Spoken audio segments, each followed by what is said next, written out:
I see this a lot when I talk with married folks. I've seen this in my marriage. In the moment, it does feel like that's something worth fighting over. Mm-hmm. So how do you get from that to that place that you're describing? Well, for me, it's just finding the humor in it. And then, because if you find the humor in this situation, then it kind of takes away you can't really be mad and laughing at the same time.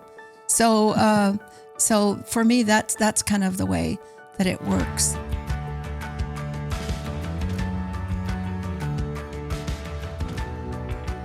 Well, we're back. Welcome to Iron Sharpens Iron. And today we're going to be talking with my friends, Dell. I should call you Pastor Dell and Jeanie. And we're going to talk about marriage. Mm-hmm. The way that you guys ended up in this chair is I started asking around. I go, I wanted to do something on marriage. I go, who is a couple in our congregation that we don't look at them and go, oh, they have the perfect marriage, but we see them and we go, they have a godly marriage. And that's what put you guys by unanimous vote, put you guys in this chair. Unanimous. But part of this also is you guys lead our marriage ministry stuff. Mm-hmm. And that we were just talking, and that's what you also did at the last church that you were at. And so on those bases alone, highly qualified to be sitting here and let's have this conversation about marriage. Mm-hmm. So thank you for being here. Welcome. Yeah. Let's just start. I'd love to hear just a little bit of your history. What is your marriage? Just and I know this is asking a lot, but in a nutshell, what does your marriage journey look like? Well, when we got married, neither of our parents were believers, and we weren't believers either. And went to Vegas and got married. And from there, we went how many years? Were we pagans? A long time. Long time, yeah. And enough that it had an impact. Yeah. But I was always searching for the truth. Mm-hmm. And one day, listening to Greg Laurie on Harvest Crusade, it hit me just right. So I was driving down the freeway in Southern California, pulled over to the side, gave myself to the Lord. And then 1 year later, Jeanie, waiting for me to lead her a different way, because that's what my tendency was to go for one pagan religion after another. She also, I'll let you tell her that story, but let her do that and also became a believer. What is, well, first, would you add anything to his synopsis? Since this is a marriage thing, I got to get both sides. Yeah. Yeah. So he's right as far as he liked to do, Dell always has been searching. And the funny thing is that when we first got married, he was into a whole Rosicrucian type thing. And I don't know if you know what that is, but it's all bizarre. It's all about reincarnation and all this stuff. Yeah. And so a real quick story about, we were going to visit my grandparents, and they live in Bakersfield. We were leaving from Los Angeles or Long Beach area. Yeah. And so we were driving, and back then, because we were 19 when we got married, back then when you went over the Ridge Route, I don't know if anybody knows what the Ridge Route is, but anyway, when you went over the Ridge Route around Gorman in that area, once you got out of Los Angeles proper, there was no lights out there. So it's pitch black. I mean, nowhere. And he's telling me all this stuff. Now, there was I had a grandmother who would say things like, verily, verily, like, Jesus said this. And so, anyway, but so he's telling me all this stuff about, there's God and there's these flames and we get to be a flame and we're going to be a flame with God, all this stuff. And I'm thinking, I am in the middle of nowhere. It's pitch black and I'm married to a lunatic. But I was okay. He didn't kill me. He made it. You made it all the way to here. Yes. What were some things that you saw happen in your life from Jesus entering into it? What were things pre and post that started to change in your marriage?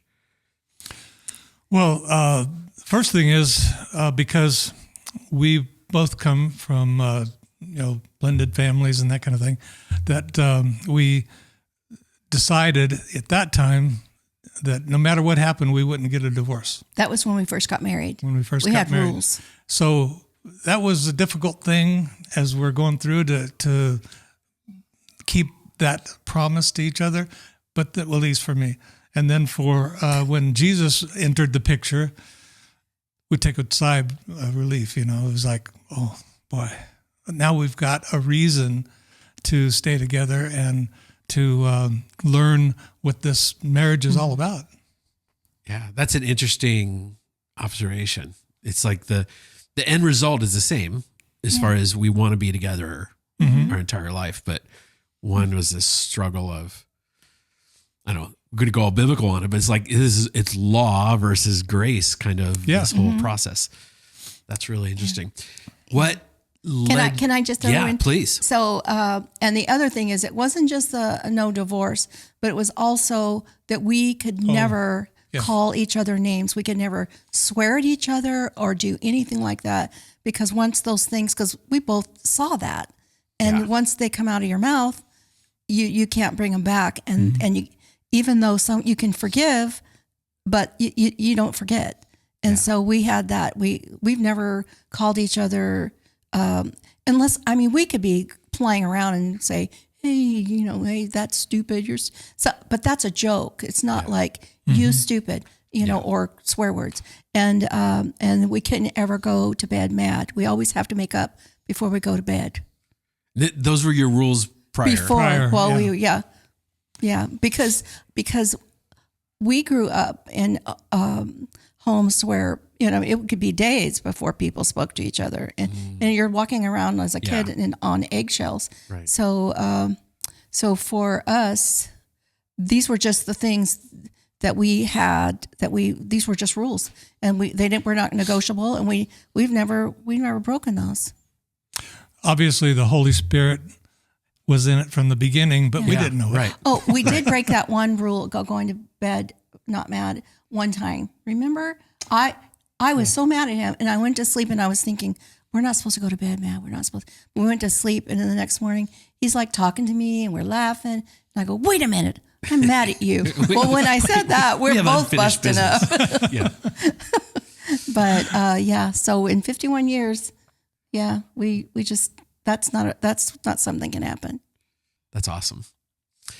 So how did God lead you to do a ministry that focuses on marriage?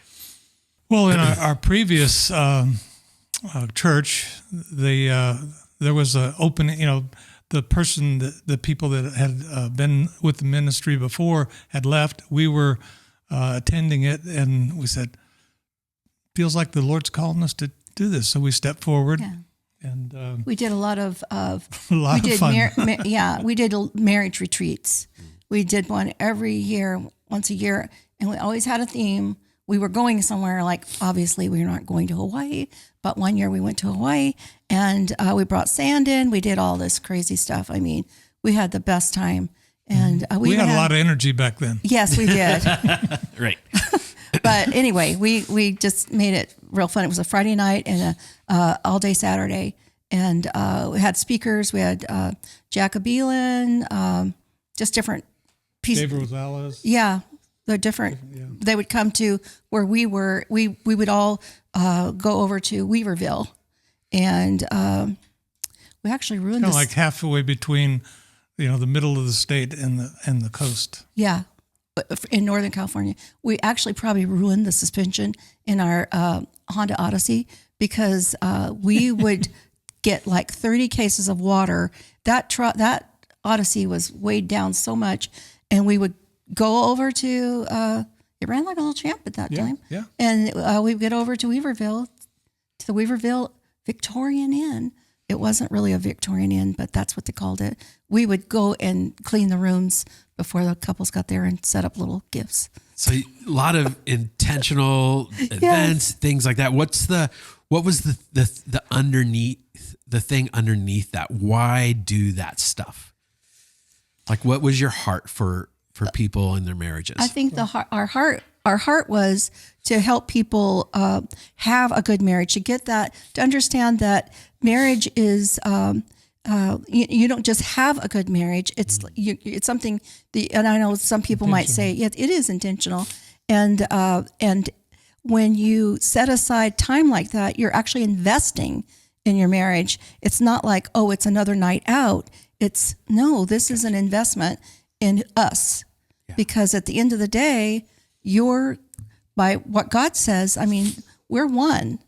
And so we should want the best for each other. And that was our heart, is that people would see that it does take time and yes, you got to get a sitter. Yes, you have to, all this stuff has to happen. But if you come away, and one weird thing when we first started doing it was we didn't realize that we made everything to where all the couples would just, they would come together for the teaching, and then they would then go and, we had all these plans for them that they could go do this and that, and it'd just be, each couple. But what we found out is they all wanted to stay together. And I think that that's kind of like, it's a fellowship time, but they can kind of ask each other questions and stuff like that. So we learned how to do a balance of that. But our heart was that they would learn and understand how important our marriages are. I mean, we were just really, to tell you the truth, we've just been extra blessed by the Lord, because, two sinners, and that we just have fun together. We're best friends. Yeah. So as you, the challenging thing to me is, the beautiful part of your story, and many people's story is, okay, before Jesus, this is where we were, and some good things happening, but Jesus changed things. Yes, he did. And good things came from that. The hard part is we have believers all over the place that are married, and their marriages are struggling, and their marriages are hurting. What are things that you've seen in that area, as far as not like what's wrong, but it's like, why is it working for some? Why is Jesus working for some and not for others? I mean, I'm asking a question that I don't believe that he doesn't work. But people miss something. Something's being missed, that our marriages are struggling. Okay. It comes down to forgiveness.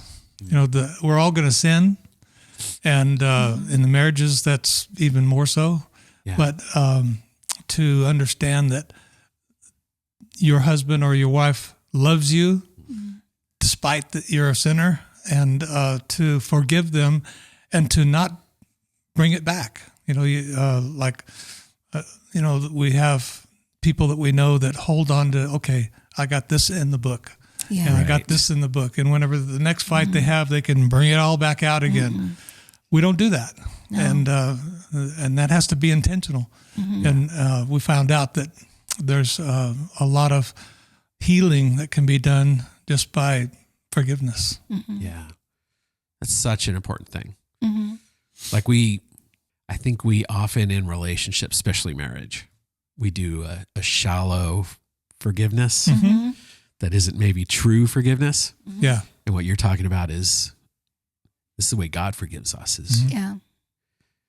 Like, and for me, it's probably easier than for her. I've got a terrible memory. That's helpful. So you'd say for a single person, they need to look for somebody with a bad memory. That's one of the questions. How's your memory? Oh, it's terrible. Oh, hey, second date coming up. So forgiveness, big piece. How what are some ways that you would encourage somebody that's the issue in their marriage? How to do that? How to do that well? What does that look like? I'll let you do this. Was you want me to? Will you say it again? So how would you encourage somebody, teach somebody even, or disciple somebody to go, this is how you do this. This is how you forgive in your marriage. Okay. Well, for us, because that's our reference here, is for us, it doesn't matter what the Lord has shown me is that it doesn't matter who's at fault, and I can tell you that sometimes, most of the time, when we have, because we do have a fight here and there. Wait, what? A disagreement. And so when we have one of those, we get angry because we're people, and like it's established, we're sinners. And so I have a tendency to go off like, oh, I'm just, so mad. And then the Lord says, you need to go apologize. You need to go ask him to forgive you. And I'm thinking, oh man, how did we have this fight? Because now I got to go in there. But what I have found, and I don't know about but what I have found is when I go and I say, I'm sorry, will you forgive me? At that point, the Lord does the work in the heart. So even if you were not, you just know I'm going to be obedient because God wants our obedience, right? Mm-hmm. Over our sacrifice. So just being obedient, going and saying, I'm sorry, will you forgive me? Then the Lord takes over. And so everything works out then. Mm-hmm. It's just like a miracle that the Lord does this thing in our hearts then. So, and then we don't like Del said, we don't go back and go, yeah, but what about that time? I mean, I can't even. Well, the other thing is that when we do fight, it's always over something stupid. Yeah, that's true. We never fight over anything that's important, because important stuff is that something we talk about, we pray about, and then if it's something that we don't have to make a decision yet, we wait to see what the Lord will do. But if it has to be an immediate decision, then he has to make that decision. And I just pray for him to say, Lord, give him wisdom in this, because again, we're not each other's enemy. We are one. So being one, of course I want the best for him because I want the best for me. So anyway, I don't know if that answered your question. It does. And I mean, just as I'm hearing you guys talk, we're hitting on some really big stuff. One, forgiveness. Mm-hmm. We need to have that posture of forgiveness. You mentioned that. The other, then as you were talking and engaging with that, there is this piece that you go, I need to be humble, swallow my pride, mm-hmm. and apologize. Yeah. So it's like, not only do I have to forgive when somebody's offended me, but I need to be aware of my offense. And you humbly do that. But even underneath all that, the other piece that you mentioned is all of this happens in the framework of I'm trying to walk well and obediently with God. Mm-hmm. And that really seems above everything else. Mm-hmm. That's that foundational piece, right? Mm-hmm. Yes. That's how it's shaped. I'm just wishing I could like take notes on some of this stuff, because there's things that you guys are casually throwing out there that I'm like, this is foundational marriage stuff, how we should engage with each other. The other piece that you said that I think is really good is that we're not each other's enemies. No, we're not. Right. So this goes back to the thing that you'd mentioned in the beginning is we're two sinners that are mm-hmm. living together, trying to follow God the best we can, but still sinners. Mm-hmm. Yes. And sinners in close proximity. And so our sin affects each other. Yeah. So what are some things that you have counseled and given to people to go, hey, here's some things that just help make this easier, that move us towards having that godly marriage that has success? Like, are there some other principles, or you want to elaborate on some of those things that you just? Well, one of the things that by say teachings that we've had and all that, the things that we've paid attention to from other people, is that it's more important to die to self and live to Christ in your marriage than even in your general life. Like, you want that to be a a portion of what you are, what you project to other people, but that could be fake with your spouse. It can't be. So Right. you have, anything that, like say if Jeanie does something that just irritates the heck out of me, I'll say, well, there's probably 2 or 3 things that I do that irritate her. I can let it slide. I don't know what it is. We've had 50 years to work out those kind of things, but I know that back in the day that those things I had to work on. I did too. Yeah. Yeah. So you have to live with that intention. Yeah. Mm-hmm. Yeah. You have to make a decision that, is this really that important? Yeah. We went through a time where, because we had a light from the ceiling. And so it was important to me to have the table underneath the light, but he wanted the table in the center of the room. So he would move it one way, then I would move it back. So we did this kind of thing. And so we had it at some time we've always had to say, you know what, how important it is. Where is that table? Oh, and then this is another thing. We would go grocery shopping when we first got married. Well, when I grew up, the peas are here. You just throw it all in together. Mm-mm. And so, the peas are with the peas and the green beans are with the green beans. And so I'm like, okay, it's not that important. I'm not going to argue and say, I don't want the peas. I don't care where the peas are. I'm like randomly put them in there. But that drove him crazy. So, military background, you just kind of get stuck in that. You can't get rid of it. Yeah. So how do you, I see this a lot when I talk with married folks. I've seen this in my marriage. How, in the moment, it does feel like that's something worth fighting over. Mm-hmm. So how do you get from that to that place that you're describing? Well, for me, it's just finding the humor in it.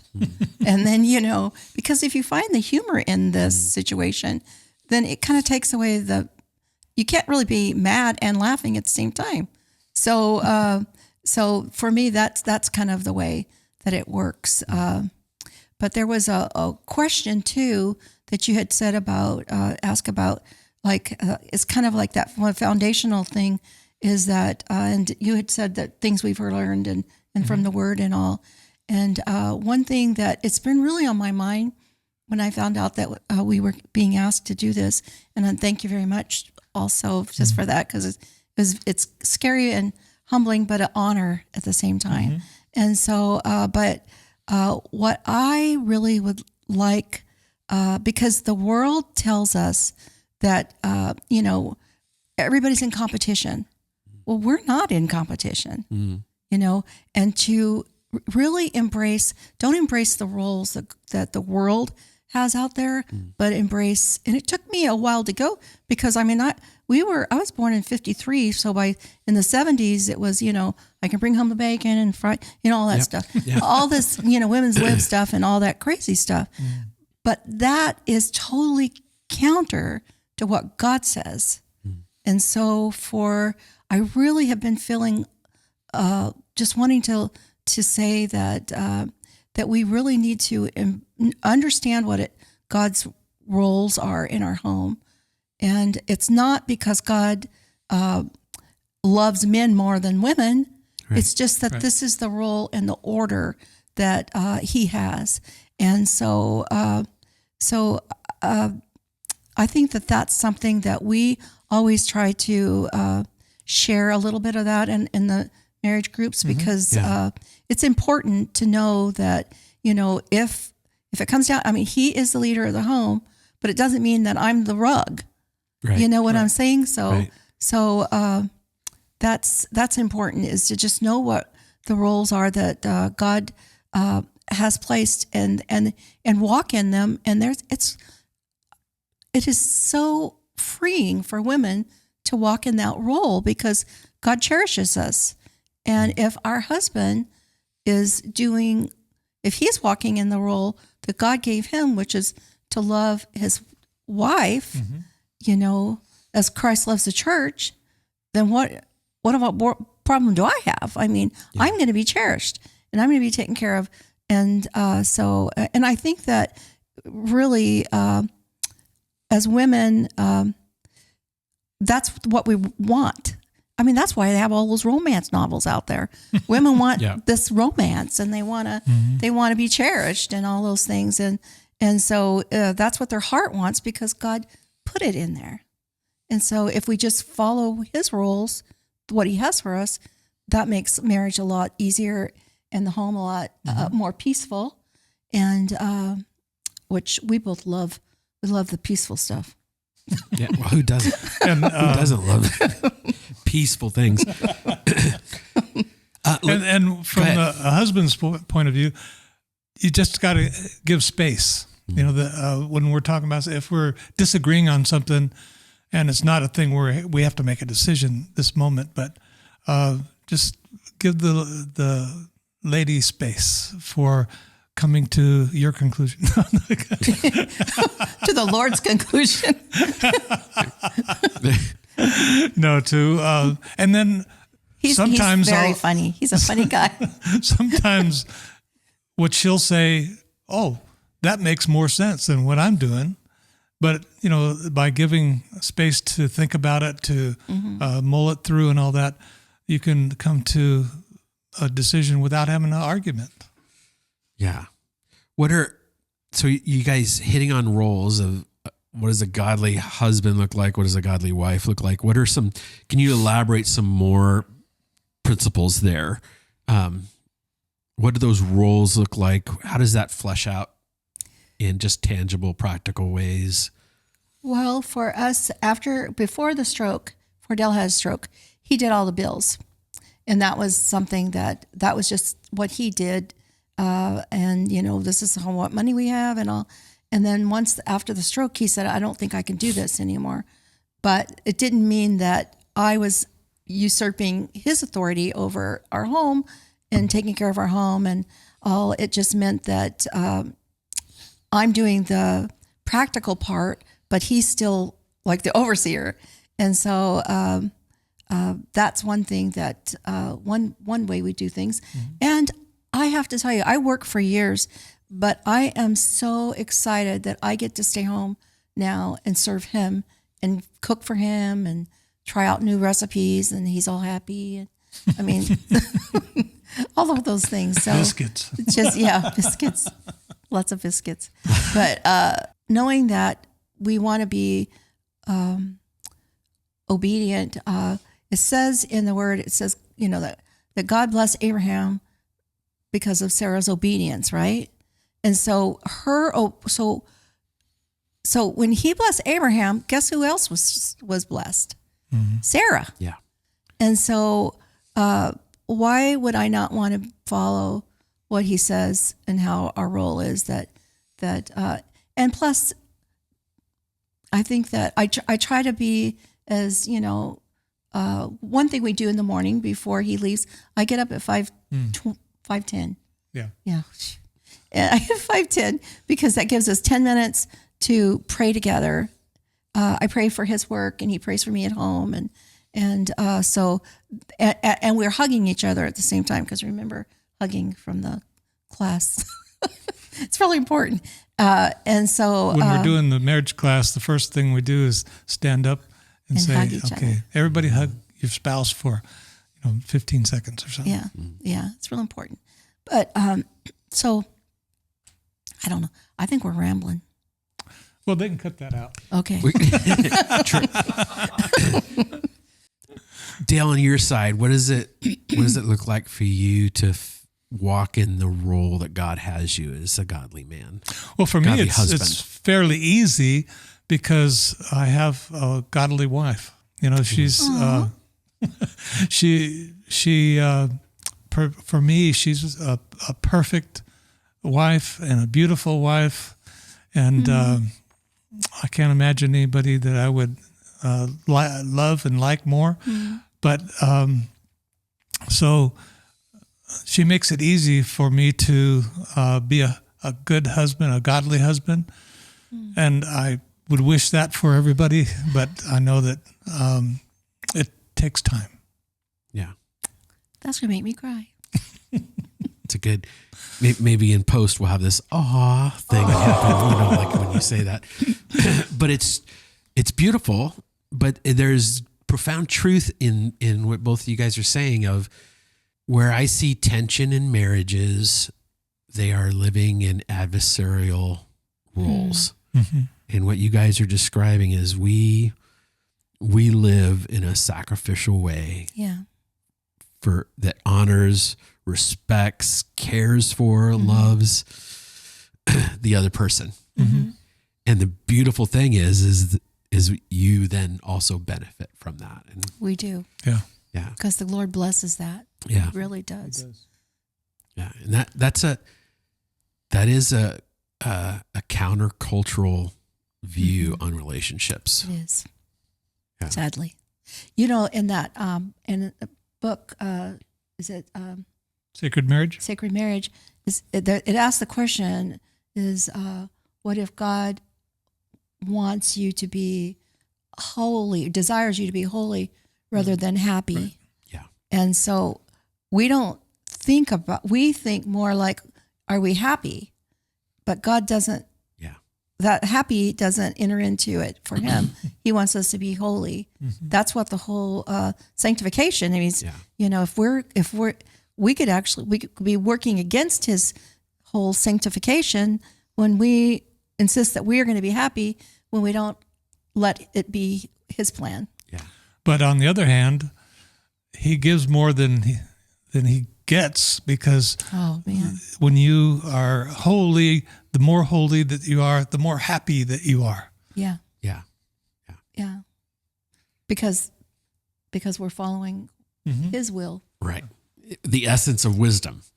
Yeah. That we trust in the Lord with all our hearts. Yes. And lean not on our own Amen. understanding, Yeah. but in all our ways acknowledge him, and he directs our paths. And that's that obedience to God, or the wisdom piece of where the beginning of wisdom is the fear of the Lord. Right. And it's that piece that goes, okay, God is more concerned with our holiness than our happiness. And I think it's in, because if you read 7 and 8 of Proverbs 3, 5, it talks about why we should trust, and that is because it's health to our bones. Yeah. I mean, it's to our benefit Yes. to do that. And I love that. I that was the first, the 3, 5 through and 6 was through 6. That was the first verse I ever memorized, but it was years before I actually looked and go, oh, look at that. Yes. That's why we do that, is because it's healthy for it. It's for our own good. Yeah. His will for us is good. His plans are good and not evil. Jeremiah 29:11 tells us that. And so we have that. It's just good stuff. So when we order our life on God's design for holiness, it does take us to good places. It takes us to healthy places. It takes us to deep places. And I think that's where we get the idea of it's not this pursuit of happiness for my benefit. Now I'm pursuing holiness, and joy happens, which is way more profound than happiness. Yeah. But Yeah. And we're not perfect in all of that. I mean, we're all human, so we can, when something happens, because it's not like you never have a planned emergency. They just happen, right? And when they do, then now you're having to deal with them. And so we don't always deal with them perfectly. We wish that we did, but even the Lord works that out, because one of the things that the Lord has gifted Del with is just faith. He just knows that God is going to take care of it. You don't have to think about it. He's taking care of it. And so, but there's been times when there's been emergencies, and he says, well, God's going to take care of it. And I'm going to tell something on myself. Okay. And so God's going to take care of it. We just need to pray. And I just know that there's been times in my life where, in our marriage, after we became believers, when I've thought, are you paying attention to this situation? Because there's like all this stuff going on. And so, and I know that what he's saying is true, but you got to get to the place where your heart is there too, you know, and when the fire is happening, you're running around kind of like with a chicken with your head cut off, and you're not even thinking right. But, anyway. The Lord's blessed me with even keel, that I don't get too wound up in the moment. And that's nothing to say about me. It's just a gift that he's given me. Yeah. On the other hand, that when something good happens, I don't get too, hey, wow, look, we won the lotto or whatever. Because that's just as bad. Yeah. So what would you say to a couple that they long for this? As you guys, I mean, it's so adorable watching you guys just talk and how you're interacting, and it's adorable because the words that you're saying are spoken in truth, and we can see that truth lived out in how you relate and even just in conversation. And so, what are words that you would give somebody that they go, I long for that, but I don't have it right now? It's like, what are the steps? You're like, here's some things that would move you in this direction. What would be some of that stuff that you would give for that? Well, first of all, I'd say spend more time in the Word. All wisdom and knowledge and blessing are in there. And so since my stroke, I've been more in the Word than I have before because I've forgotten a lot of what I knew. Yeah. And I think that's helped our marriage too. But that's a first that's step. probably not something that they should put on their list, though. The stroke, no. Yeah. I don't recommend it. Right. So then after that, then there's probably several steps that can be done. What do you have? Well, one of the things that I enjoy, and I don't like it when something interferes with this, but Saturday mornings when we can sit and we generally follow the same devotions. So I'll be reading my devotion, and I love it. You're drinking coffee, and he's sitting by me, and then I can just say, "Hey, did you read Spurgeon yet?" And so what did you think about that, or what does that mean? And so we talk about the Word together, and I don't know. I guess maybe there's Spurgeon always has a word. You got to go find out what does that even mean, right? And so, but a lot of times he knows what it means, and so I'm always so impressed with that. And so we just get to talk about stuff like that, just talking and not allowing any other anything else to come in. Now that's hard if you have little kids, of course. Yeah. And so, but that's where the intentionality comes in, to where setting aside a date night, understanding it's kind of a balance there where you say, well, if something happens, but then that kind of sets it up to where it's okay, you start getting away from it. But setting up either a date night or a coffee time on a Saturday morning or something, to where, and I think the kids benefit from that too, because they see what does a marriage look like? Yeah. What does mom and dad kisses mom? Yeah. I mean, they're going to giggle and they think that's just weird, but they learn how to be people and how to be a husband or how to be a wife, and observing that. Yeah. And when a husband puts his wife, like, you said about just giving me space there, and a wife honors her husband, then they see that. And I think that it's not something that, because we are sinners, it doesn't come natural. Yeah. I mean, it's something that we have to decide that we're going to do, how important it is. Yeah. And it's hard to set aside. Sometimes things come in and all of that, but it's really important. It's an important thing to and those little moments, those little it might be 15 minutes, but those 15 minutes set the tone for not only your day, but to build on and to build on and to build on. Yeah. So I think the Lord honors that too. yeah. Because he provides for extra knowledge that you maybe didn't have before because you're seeking it together. Yeah. Yeah.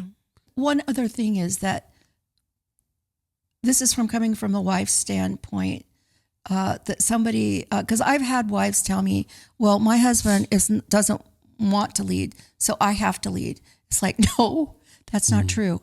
Your husband, you treat your husband as the leader, and then he will be the leader. You don't say, well, he's not doing it, so I'm going to be, the leader. It doesn't say to honor our husband if he deserves that, because neither one of us deserve anything. But so you honor him in the way that God says that you're to honor him, without trying to negotiate or explain to God that your husband isn't a leader, because God already knows your husband, and he's doing something in him the same as he's doing something in us. And we got to we got to give the Lord room to do that. So I just know that coming to this time in our lives, I mean, I think as young wives, we have all these thoughts in our head, but if you were raised in a godly home, that's fine. Maybe you had all of that training and you understand. But if you were not, you came from some like us, then you got to learn. It's kind of almost like the school of hard knocks. You got to you got to do it, and you got to surrender. Sorry about that. You have to surrender. And I think that's the, until you do that, until you surrender to the Lord, all of these things that he says in his word, it's going to be a struggle. But if you do surrender, he makes it, he changes it. It makes it easy, because he's doing the heavy lifting. Yeah. You're just being obedient. Yeah. Life is easier when you're doing the things that God wants you to do. Yes. It's us. It's the conflict that we have in making the choice. And it doesn't mean easier. I don't mean easier as in everything's to be perfect. No. Life can be really hard when you're Yes. living a godly life. But as far as God's face on you and how he looks and interacts with you, life is easier. Yes. When we do it the right way. Just as I hear you guys talk through that, pieces that I take away are, we live in sacrifice for each other. We live with intention, and it just seems like you talk about the 15 minutes. It's 15 minutes intentional every day for 51 years is a lot.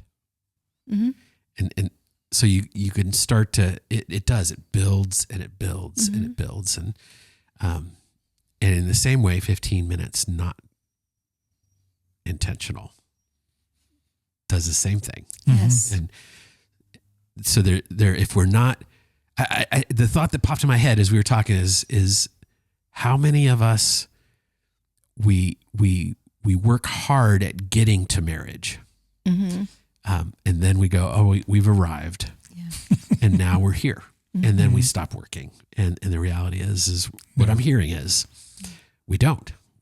Well, we have to work harder now. Yeah. Jesus said that my Father never stops working, and I don't either. The same thing in marriage.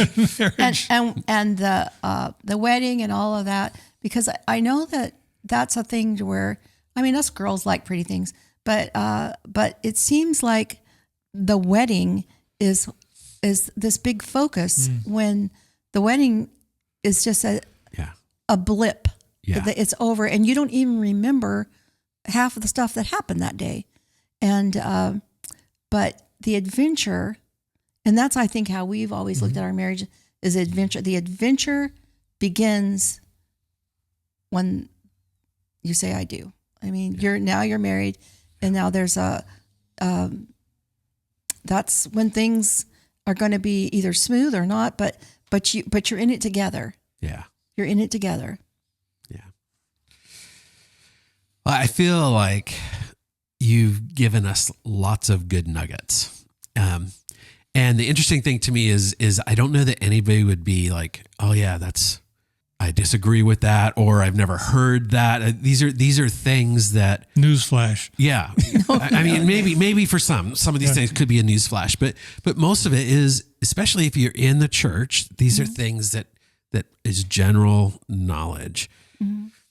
But knowledge is one thing, and intention in doing it is the other, and that's the piece. Because we gotta be doers of the words. Yeah. So we have to apply it. Yeah. And we never arrive. So, No. Well, one day we will. We will. Yeah. That's right. I One shouldn't day say we that. will. I want to arrive together. Okay. We talk a lot about that, as you age. Yeah. Yeah. One day we One will. thing I just throw out there that helps me to be more of a godly man is that because I have a heart for evangelism. Jeanie does too, but hers is more of a support role. So if we're at a restaurant and I seem to feel the Lord tell me to go talk to somebody, well, then she just says, okay, if we're with another couple, just settle down here. He's going to be a while. Yeah. So it's a delight that it's not a struggle or not a fight. That we got something else to do. We're on a time schedule. Yeah. It's another way that she honors you. Yeah. Yeah. Because that's God's main focus, is that we're to go and tell others and then make disciples. So that's doing his work. And who's going to get between the Lord's work and, Yeah, I don't want to be that person. me either. Yeah. Because this primarily, other people may hear this, but this is primarily for our church. I just want you to guys plug what you guys do here. What would you like to invite our couples to? Well, we have fun. At the same time that we go over serious things, then we can turn those serious things into, a little lighter to get upset. But we go over, like right now we're reading the Sacred Marriage book, chapter by chapter. And you say we, so who is doing this and when is this happening and where is it? And okay. Yeah, go ahead. So the first Saturday of each month, okay, from 6 to 8 in the meeting place, and all married couples or engaged couples are welcome. Okay. And we're sorry we do not have childcare right now, but we do encourage people to really set aside this time to invest in their marriage, because our marriages, God created them, and they're important to Him, and they should be important to us. And just building that time together. So we do go through that. There's generally we have a little something to eat. We share a meal, and then Dell will share a devotion, and then ask questions. And it gives people a chance to kind of see, maybe this couple over here said this, and you never thought about it. It's like, oh, that's very interesting. Yeah. And so, or maybe it answers a question that you've been struggling with.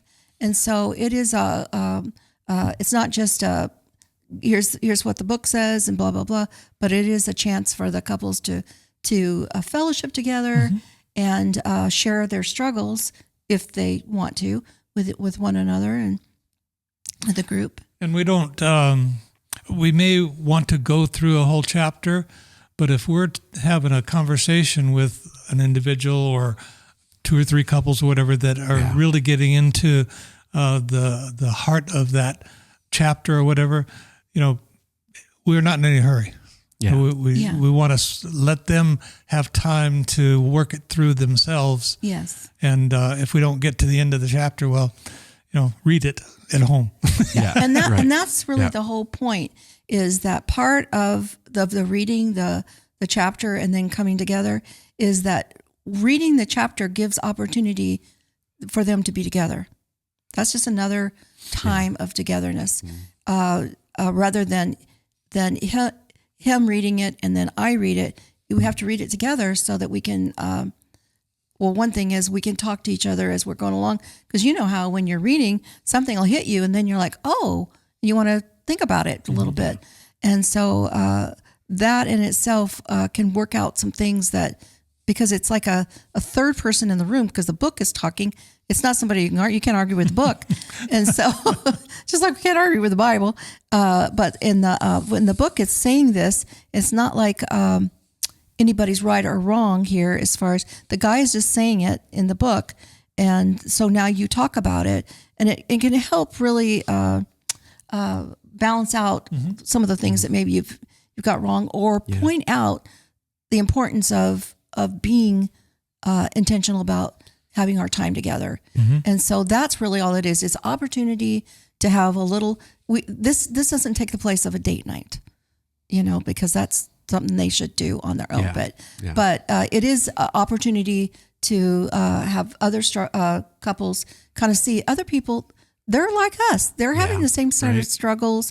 And it's time to fellowship and to get to know each other too, because we're our family and it's kind of nice to know who our family is.